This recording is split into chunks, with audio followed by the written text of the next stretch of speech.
Assalamualaikum warahmatullahi wabarakatuh. Innal hamdalillah nahmaduhu wa nasta'inuhu wa nastaghfiruh wa na'udzu billahi min shururi anfusina wa min sayyiati a'malina may yahdihillahu fala mudilla lahu wa may yudlil fala hadiya lahu amma ba'd. Bapak, Ibu, Saudara, sahabat yang dimuliakan Allah, bentar lagi kita Ramadan ya. Itu nanti nanat bahot karena KPU akan mengeluarkan hasilnya, dan Bang Kepri sudah diketuk palu ya. Wah, ini pasti tambah galau ini ya. Baik, semoga tambah tenang. Ada sebuah hadis di Sahih Bukhari. Satu kali Nabi, kata Imran bin Husain dan Ali bin Abi Thalib, tapi sahibul kisahnya, pelaku kisah yang menyaksikan itu namanya Imran bin Husain. Imran bin Husain ini menceritakan tentang Nabi, lalu tapi siapa dia Imran bin Husain? Kita ceritakan dulu ya. Kenapa hadis ini muncul? Imran bin Husain, dia dan Abu Hurairah satu angkatan. Abu Hurairah Islamnya waktu Fatu Mekah. Kapan Mekah dibuka? Setelah Nabi meninggalkannya, tahun ke-8. Imran bin Husain, ayahnya Imran ya, dan Husain pakai shad, bukan Husain. Dan Abu Hurairah aslamu fi fathi Makkah. Mereka Islam di waktu Fatu Makkah. Artinya mereka hanya sempat ngaji kepada Rasulullah sekitar, kalau tahun 8, 9, 10, 11, berarti cuma 3 tahun, 3,5 tahun.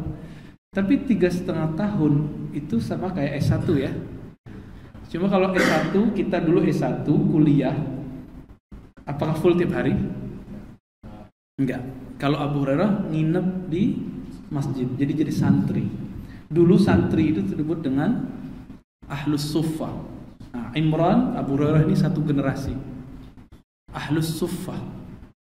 Ahlus Suffah ini mereka emang gak ada kerjaannya kecuali hanya menemani Nabi sholat, bahkan Nabi makan, kalau tidak bersama istrinya, maka Nabi selalu makan bersama mereka. Nabi tidak mau makan kecuali mereka makan. Jadi sistem menanggung santri pertama kali dalam Islam itu Nabi sendiri yang buat. Makanya sampai hari ini negeri yang paling banyak menanggung santri salah satunya Indonesia. Di daerah Parung, Jakarta, mungkin ada orang Jakarta sini yang hijrah, atau orang Banten atau Bogor. Nah, di sana ada namanya pesantren Nurul Iman, keturunan Nabi namanya Habib Mahdi As-Saggaf. Di masa hidupnya menanggung santri 11.000 dari kantongnya sendiri. 11.000 gurunya semuanya. Kalau 11.000 sepekan udah 1 M kali ya. Ya, berarti kalau sebulan udah 4 M. Itu kalau hitungan saya bisa jadi lebih. Kok bisa?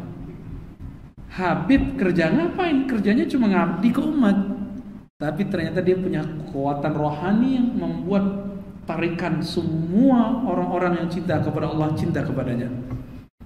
Sekarang udah 15.000. Beliau udah wafat. Anaknya, istrinya, udah itu yang ngurus.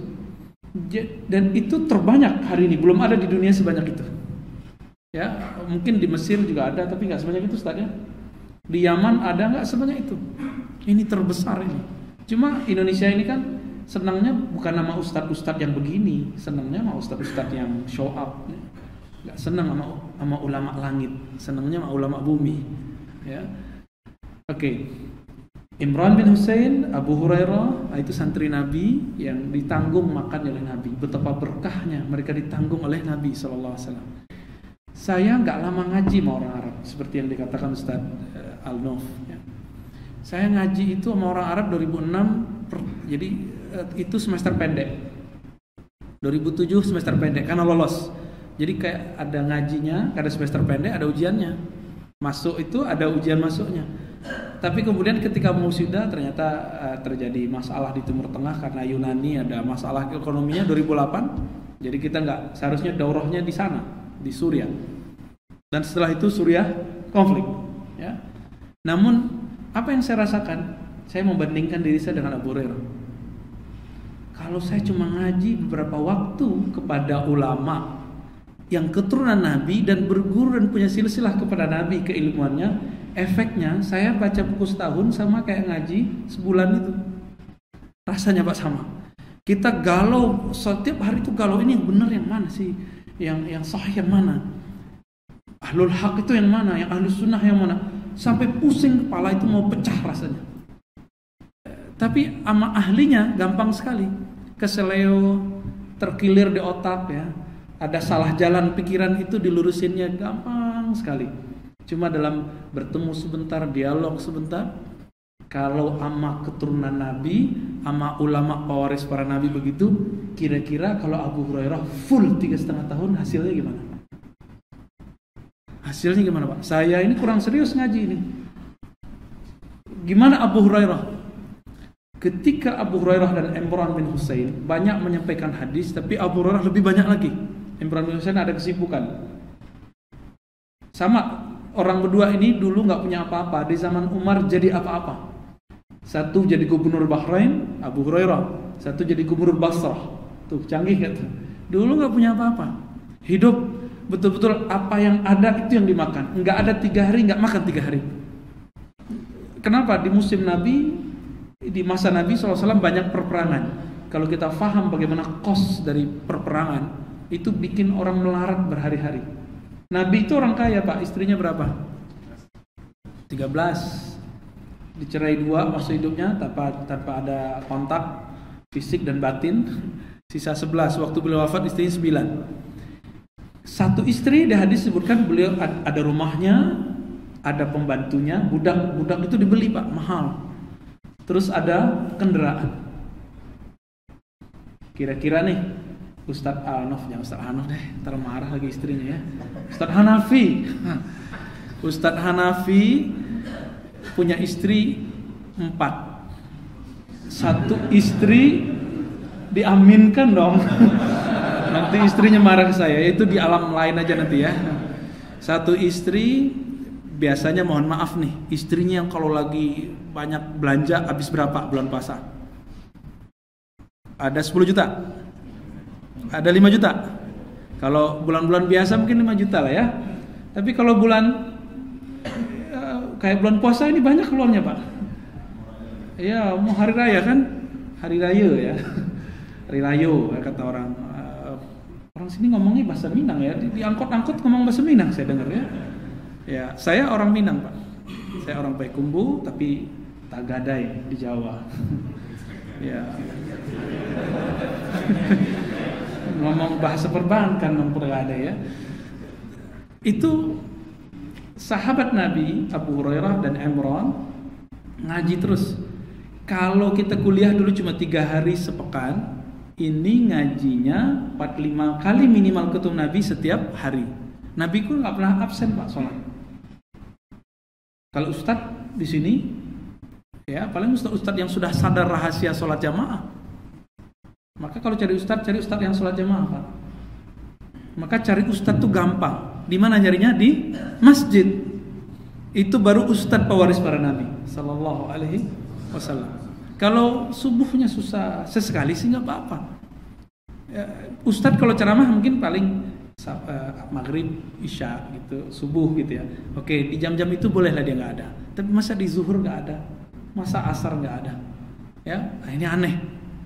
Berarti memang dia nggak ada di masjid di rumah Allah. Kalau dia nggak ada di rumah Allah, masa dia ngajak orang ke Allah? Orang jauh dari Allah. Nah ini makanya cari guru. Tapi ingat dulu, tidak semua orang jamaah itu betul-betul dia berjamaah. Bisa jadi hatinya pecah. Dia berjamaah tapi hatinya pecah Pak. Dia berjamaah tapi dia merasa sendiri, dia merasa paling benar. Oh, itu hatinya pecah itu. Kalau orang berjamaah lahir batin, dia tidak pernah merasa paling benar. Jadi rahasia jamaah itu banyak. Imran, Abu Hurairah. Abu Hurairah temannya, waktu hadisnya banyak menyebar, dipanggil sama Umar. Umar kan gurunya juga, seniornya, panggil. Bapak kucing. Kan Abu Hurairah artinya bapak kucing. Karena kemana-mana dibawa anak kucing. Hurairah artinya kucing kecil, kan lucu kucing kecil. Kalau udah tua kan nggak lucu lagi kucingnya. Kita ini waktu kecil dulu lucu juga Pak. Nggak punya gigi lucu. Pas udah 60 nggak lucu lagi giginya ya.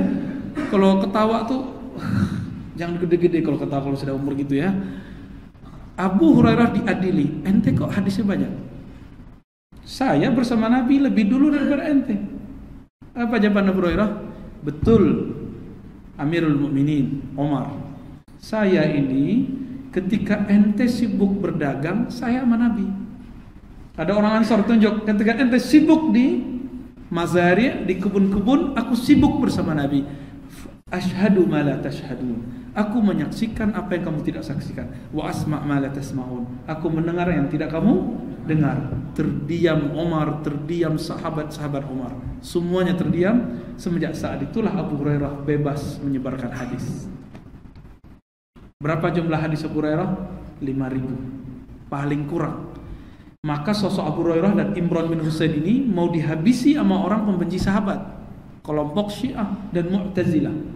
Dua kelompok ini pembenci sahabat Nabi radhiyallahu taala anhu. Kita tinggalkan perdebatan itu. Imran bercerita, suatu kali karena Rasulullah sallam yankutu ra'sahu ilal jibal ya. Nabi itu ngeliatin tanah gitu, ngeliatin lantai. Kayak ada sesuatu yang mau beliau bicarakan dan pikirkan. Mau menahan akan menyampaikan sesuatu. Lalu kemudian beliau didatangi oleh seseorang. Dalam hadis itu dikatakan, ya Rasulullah, a'ulima ahlul jannati wan nar. Apakah penduduk surga itu sudah diketahui, sudah ditetapkan? Penduduk neraka sudah ditetapkan? Apa jawaban Nabi? Na'am, sudah.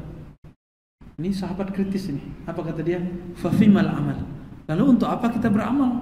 Untuk apa kita berjihad? Untuk apa kita iman sama ente? Cerdas nih sahabat ya. Kritis. Kayaknya dia orang Riau kali ya. Kritis soal orang Riau ini kalau nanya. Yo, pertanyaannya Masya Allah ya. Semoga Allah berkahi. Semoga bukan nguji-nguji ya. Tapi betul-betul pengen tahu gitu. Orang ini bukan nguji Rasulullah kan? Orang ini betul-betul ingin tahu. Terus untuk apa kita beramal wahai Rasulullah? Coba lihat bagaimana santainya antara guru dan murid berbicara. Tapi punya adab.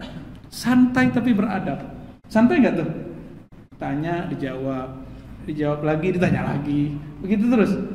Apa kata Nabi? Nabi pandang orangnya, Nabi bilang, "I'malu, beramallah kamu, fakullun." Ini kaidah yang sesuai dengan judul kita. Fakullun, setiap kamu muyassarun, dimudahkan, lima khuliqalahu, kepada surgakah dia atau ke nerakakah dia. Contohnya, diajak kajian gampang ikutnya, insya Allah itu ahli surga itu. Tapi kita nggak boleh pastikan dia ahli surga. Itu akidah ahli sunnah. Kecuali sahabat yang sudah dijamin masuk surga. Sahabat yang 10, kemudian sahabat ahli Badar, sahabat perang Uhud, sahabat perang Khandaq, sahabat Ashabur Ridwan, dan beberapa sahabat-sahabat yang disebutkan secara terpisah-pisah. Mereka dijamin masuk surga. Tapi kalau kita kan nggak ada jaminan.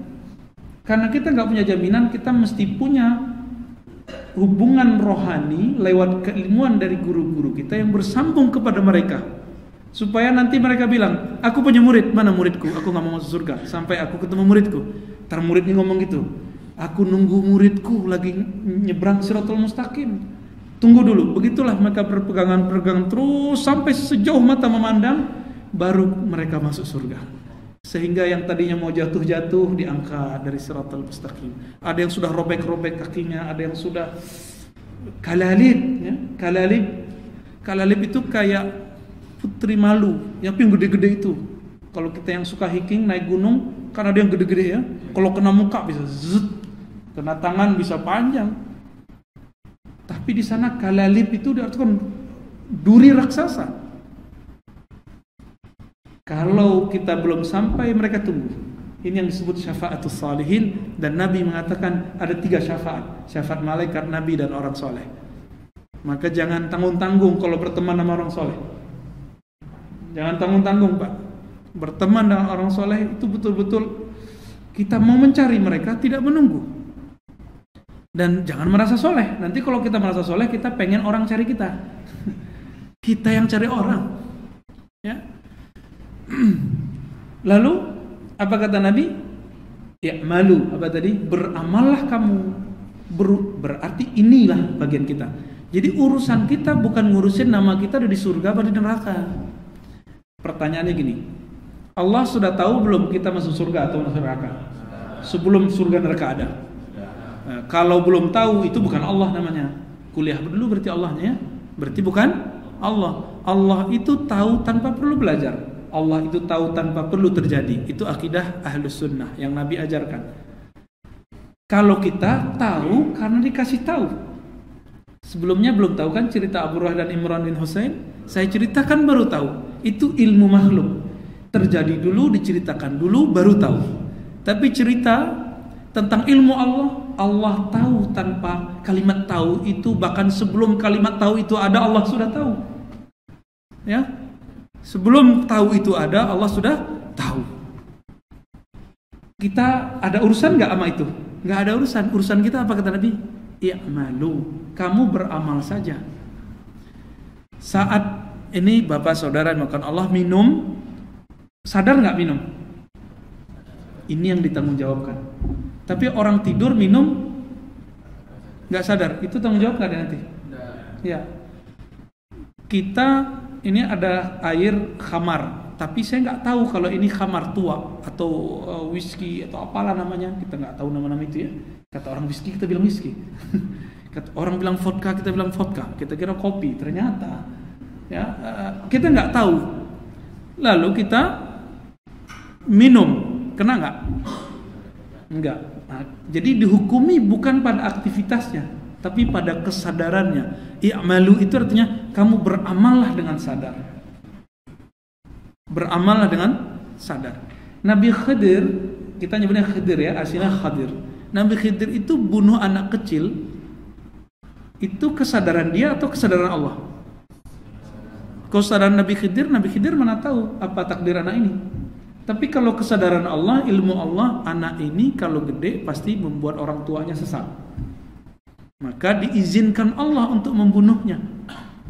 Berarti dia membunuh pakai ilmu Allah, bukan pakai ilmu Khidir. Gitu.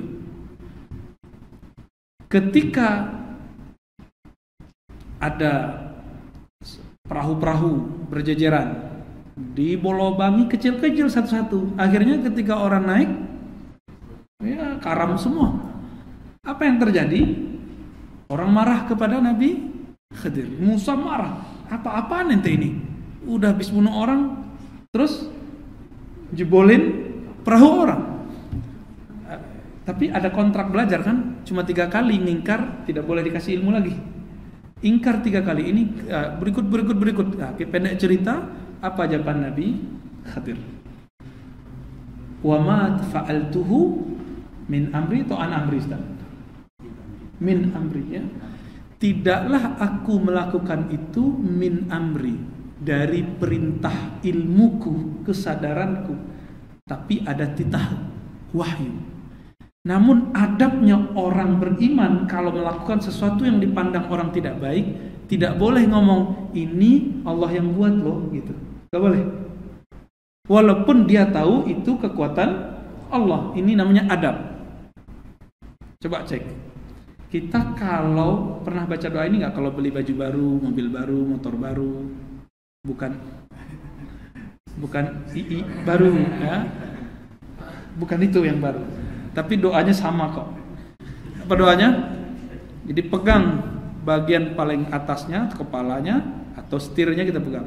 Allahumma inni as'aluka khairahu wa khairu ma jabalta alaih. Ini hadisnya sahih. Ya Allah, aku meminta kebaikan kendaraan ini, aku minta kebaikan apa misalnya pasanganku ini, aku minta kebaikan motorku ini, aku minta kebaikan. Jadi suami istri boleh saling megang, terus doanya sama. Boleh Pak, sambil pegang kepala kan udah halal. Ya, kalau sudah akad. Terus ketika doa minta baik, bilangnya apa? Wa khairu ma jabalta alaih.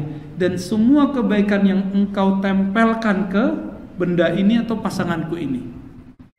Kalau giliran baik kalimatnya jabalta, engkau taruh, engkau lengketkan, engkau sifatkan kepada orang yang kita maksud, benda yang kita maksud. Tapi kalimat keduanya apa? Ini adab. Nabi mengajarkan adab ini. Wa a'udzubika, aku memohon perlindungan darimu min syarrihi, keburukan benda ini, pasanganku ini, wa syarri ma fihi, dan keburukan yang ada padanya, bukan syarri ma jabalta alaihi, enggak. Keburukan yang engkau taruh di situ, enggak boleh. Itu melanggar adab. Inilah akidah Ahlus Sunnah, beradab kepada Allah.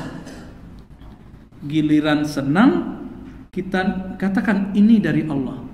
Kalau salah kita katakan ini salahku. Ini adabnya, Pak. Karena Allah Maha sempurna. Tapi ketika Nabi SAW memanah, apa kata Allah? Wa ma ramaita iz ramaita walakinna Allah rama. Nah, bukan Bang Roma ya. Itu terlalu itu. Wa ma ramaita, ma di situ ma negasi, tidaklah engkau yang melempar. Iz ramaita, awalnya bukan engkau, tapi kalimat berikutnya iz ramaita, pada saat kamu melempar. Jadi Allah itu kayak sedang ya bermain-main serius sama kita, main tapi serius. Saat kamu melempar, yang melempar bukan kamu.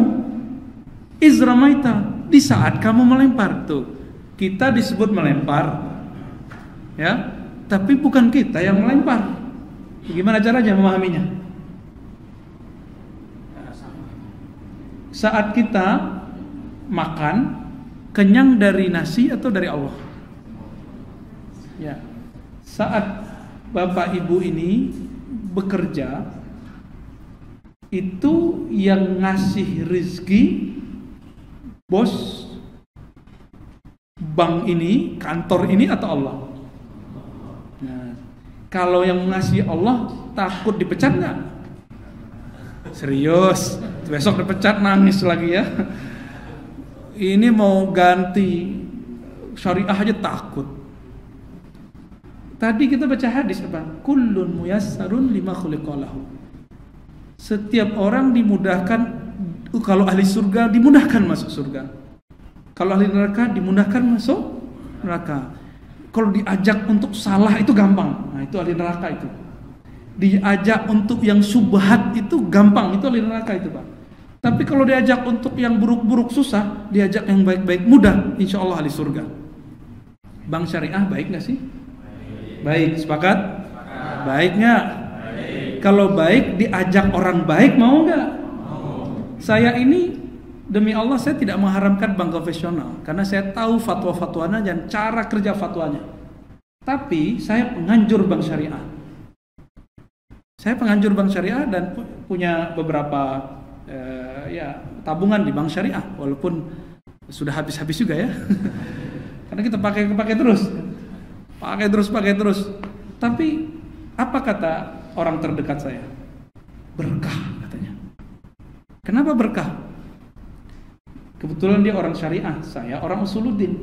Tapi kita kan belajar syariah langsung kepada ahli syariah, Syekh Taufik Al-Buti, ya, orang Suriah sana. Langsung kita belajar ke beliau.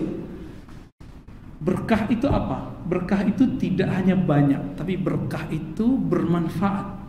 Dan dia semenjak nabung ke bank syariah, sempat deposit beberapa ratus gitu ya. Saya juga kaget.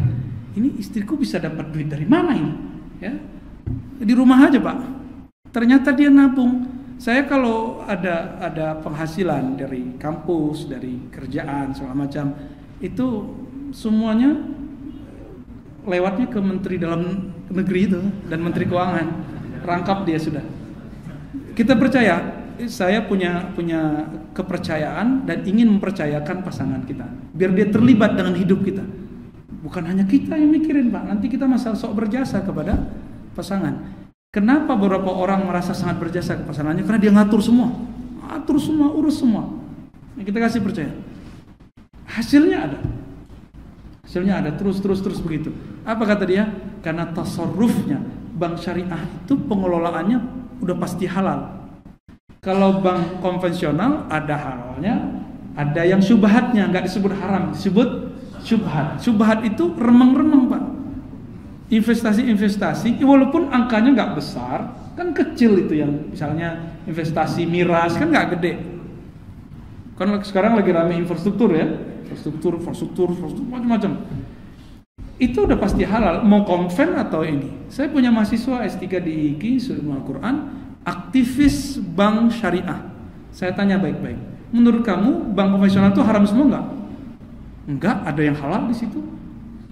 Menurut kamu bank syariah itu ada yang tidak benarnya enggak? Ada enggak benarnya, tapi banyakan benarnya. Gitu.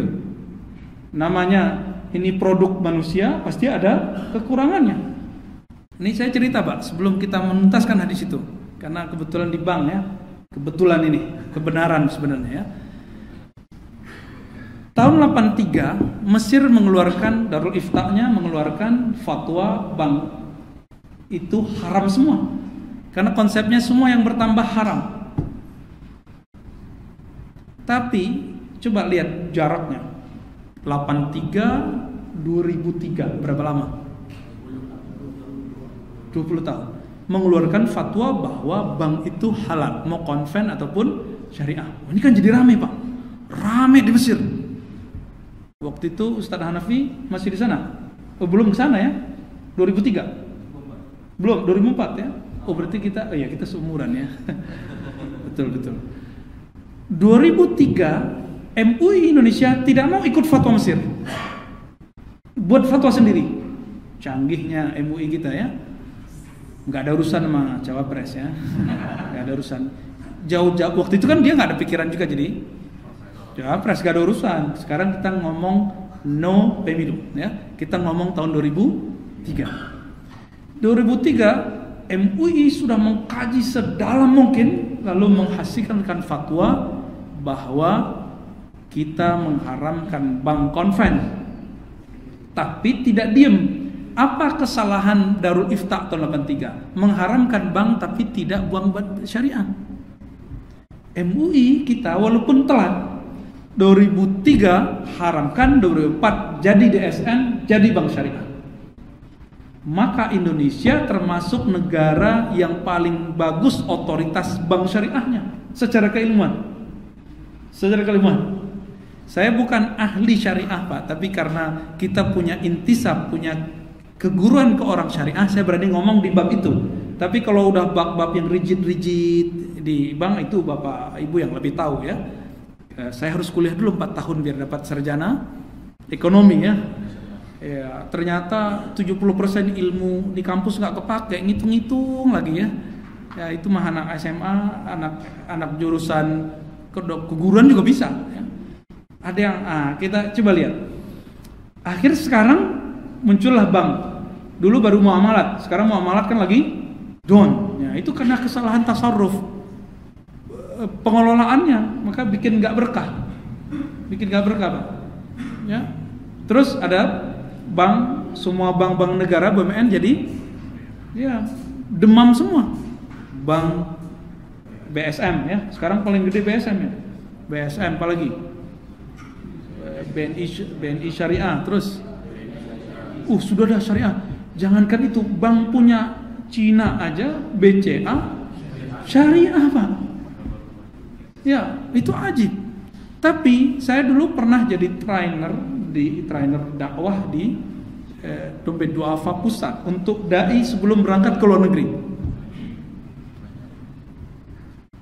Yang paling banyak transfer zakat di bank di Dompet Duafa itu lewat bank BCA. Gitu. BNI syariahnya nggak banyak, BSM-nya nggak banyak. Ini menunjukkan bahwa perputaran ada analisa ya. Mungkin muslim yang kaya-kaya belum terlalu banyak, bisa jadi. Atau yang kaya-kaya itu belum percaya dengan bank syariah, bisa jadi masih percaya dengan bank yang ngasih banyak diskonnya banyak. Ya kan? Kalau punya kredit kartu BCA kan banyak diskonnya. Ini diskon di mana-mana. Kayaknya kalau bisa diskon ke alam kubur kayaknya bisa juga ya. Bank cubur BCA ya. Tapi itu bayangkan tapi itu bukan hal yang baru Pak. Di Inggris bank yang dipimpin oleh non muslim itu mereka buka bank syariah. Jadi apa yang dilakukan BCA tidaklah aneh. Kalau Kepri nggak mau segera, ketinggalan zaman. Ya. Biasanya prosesnya berapa lama Pak? dari konven ke syariah ini? 2 sampai 3? 2 tahun ya. Nah, semoga ini pertanda kullun muyassarun lima khuliqalahu. Setiap orang akan dimudahkan, dia ahli surga, dimudahkan untuk makan yang jelas halalnya. Kalau ahli neraka dimudahkan untuk makan yang masih syubhat kehalalannya, gitu ya. Saya walaupun masih ada ya, kita punya kartu konven, tapi kita termasuk penganjur bank syariah. Kita belum bisa lepas semua Pak dari bank konven. Iya, itu jelas. Duit itu kan yang buat BI, kan yang punya otoritas BI. Walaupun kemudian mungkin ada vendor-vendor kita nggak tahu ya. Kalau mengharamkan bank secara mutlak itu juga ngaco. Nggak boleh mutlak, dia harus didefinisikan secara detail. Kenapa haram, kenapa tidak haram, kenapa syubhat, itu harus detail. Kalau bilang gak boleh, kan sekarang banyak gerakan anti riba, ternyata maknanya anti bank. Kan beda riba dengan bank. Coba di zaman Nabi kalau disebut riba, itu riba yang ada di zaman Nabi apa? Itu yang dimaksud. Riba tradisional kan masih ada ya. Oh, riba lintah darat yang kita maksud, itu yang masih bertahan ribanya. Itu jelas haramnya, nggak ada cerita lagi. Namun apakah sama bank dengan riba zaman Nabi? Ada samanya, ada bedanya. Makanya supaya aman, langsung bank syariah. Kenapa ada sama ada bedanya? Di zaman Nabi adakah lembaga penyimpanan uang? Deposit uang? Gak ada. Kredit? Ada gak? Kredit itu baru muncul Pak abad sekarang. Maka yang mengharamkan kredit karena menganggap riba itu gak ngupdate. Kalau di bank syariah kan ada istilahnya jual sewa gitu ya. Kalau riba atau kalau sewa dulu deh. Saya sewa sebulan 1 juta, setahun sekian. Saya sewa 20 tahun. Itu nanti jadi milik saya, tetap jadi pemilik sewaan. Nah, sistem sewa di zaman Nabi kalau nyewa ya selama-lamanya sewa. Tapi sistem sewa jual bahasa Arabnya al-iktira, misalnya al-iktira al-muntahi bitamlik, sewaan yang berujung kepada kepemilikan. Itu nggak ada di zaman Nabi, nggak ada di zaman Nabi satupun transaksi itu. Jika di dalam ilmu syariat, ilmu fikih ada 24 transaksi, maka ini transaksi baru ke-25 sekitar itu. Jadi pas kita hitung-hitung di dalam syariat, dalam fikih itu ada 24 transaksi yang tradisional di zaman Nabi. Ini nggak ada, maka mesti ini transaksi yang ke-25. Maka harus ada hukum barunya, harus ada dalil yang berkaitan dengan itu.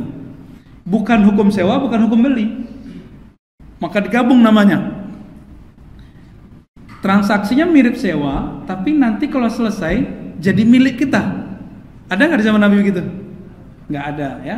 Maka kemudian masuk ke ranah perbankan. Itu yang kata teman saya tadi, bahwa di bank konven itu juga masih ada dan halal. Di bank syariah juga ada, bahkan flat, ya, tapi depannya lebih gede, kan gitu. Cuma kenapa kita takut untuk hijrah? Karena kita takut masa depan, takut nanti gajinya atau takut apanya, itu yang kita takutkan. Tapi coba lihat, mau dimudahkan jadi ahli surga, kita harus punya kehendak untuk cepat menjadi ahli surga. Ketika Allah sudah membukakan jalan, gubernurnya sudah ketuk palu, siapa yang gerakin dia? Allah.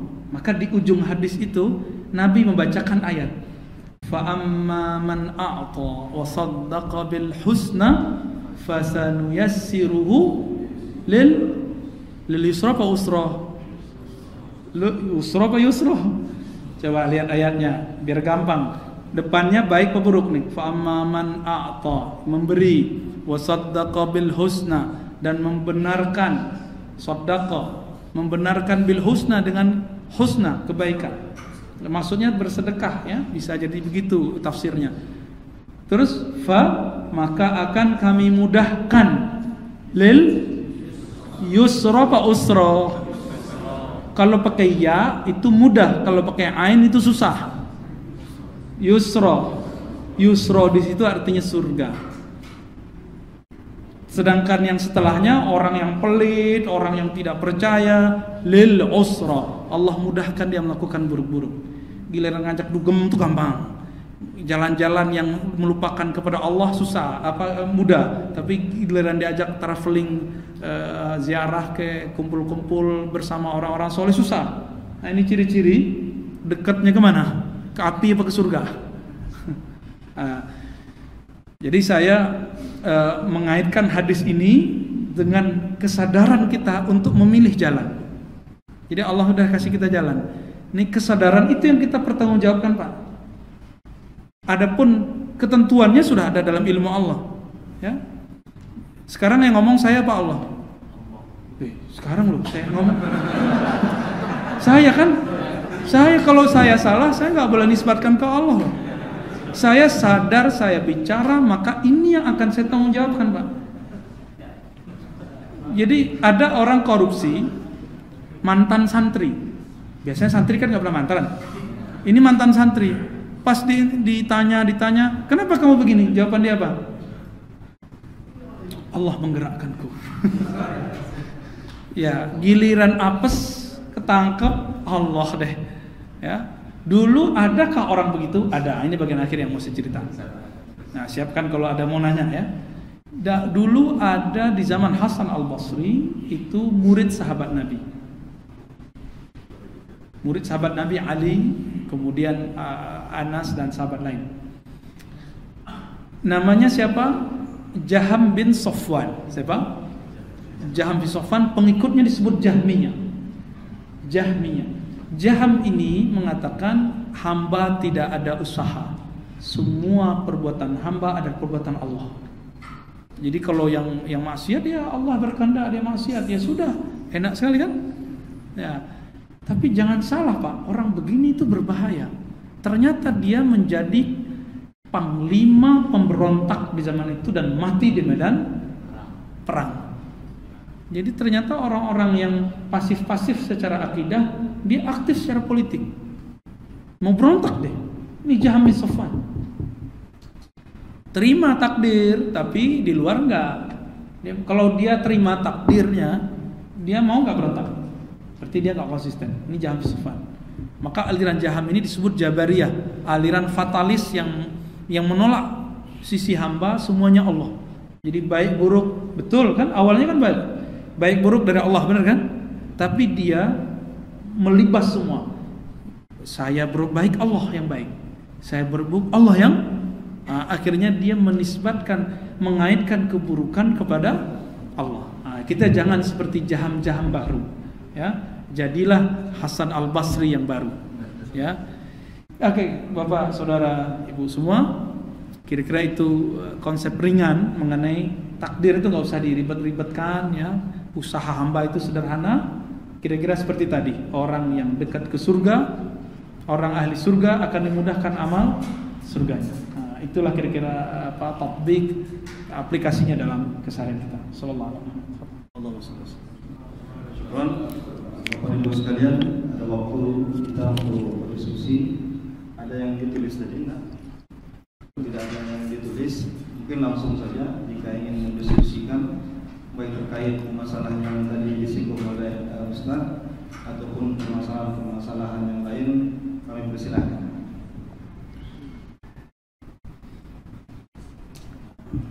Ada Mas Sofik mau tanyakan mungkin?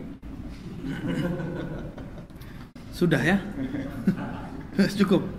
Kayaknya udah mau pulang ini. Ustaz Abu Hamid, Fadhol. Kita dulu kan saat kami selanjutnya Bapak ya. Imam masjid besar. Ya. Assalamualaikum warahmatullahi wabarakatuh. Yang ingin saya tanyakan Ustaz, dulu itu sudah lama juga sih bacanya, kisah tentang yang anak kecil kafir dan mukmin itu Ustaz. Yang kalau orang mukmin itu kan nanti jatahnya ke surga. Sementara orang-orang kafir itu jatahnya adalah neraka. Sementara orang-orang bayi anak kecil tempatnya adalah tergolong orang-orang yang selamat.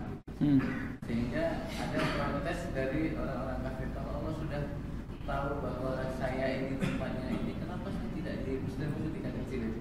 Cuman saya memahami itu agak sulit membacanya. Baik, terima kasih Pak. Silakan Ustaz, dijawab langsung. Ya. Ini imam kita nanya tentang kisah yang dia dapat waktu kecil ya. Kisah mengenai 3 orang yang dimisalkan oleh seseorang. Siapa seseorang itu? Abul Hasan Al-Asy'ari, Imam Ahlu Sunnah. Dia punya guru Mu'tazilah, alirannya menyimpang, namanya Abu Ali Al-Jubai. Abu Ali Al-Jubai mengatakan Allah itu hanya berbuat baik dan penginginannya baik.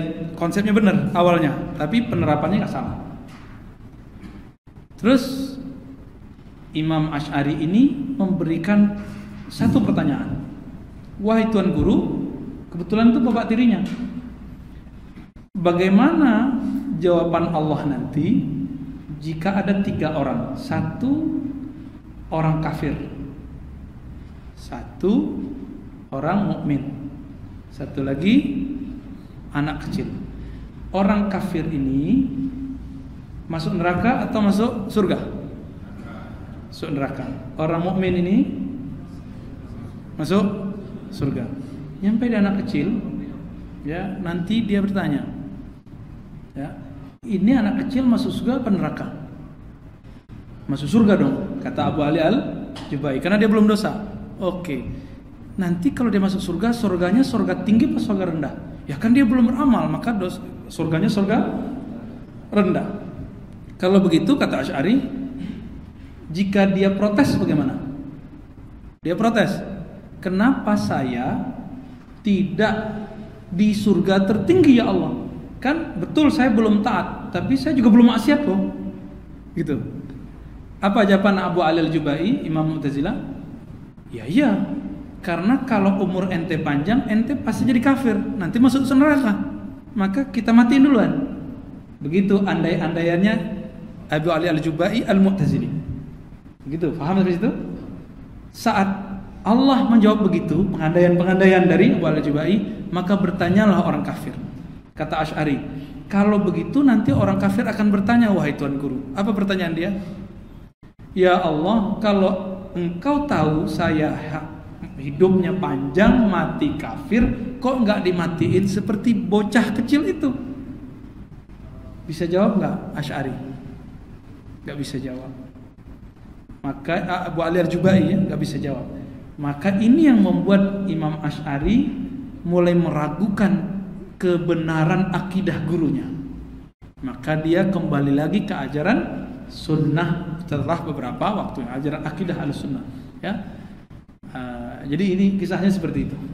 Enggak, kisah Imam Abul Hasan Al-Asy'ari tertulis dalam kitab At-Tabyin Kazbil Muftari. Ya, kisahnya sahih.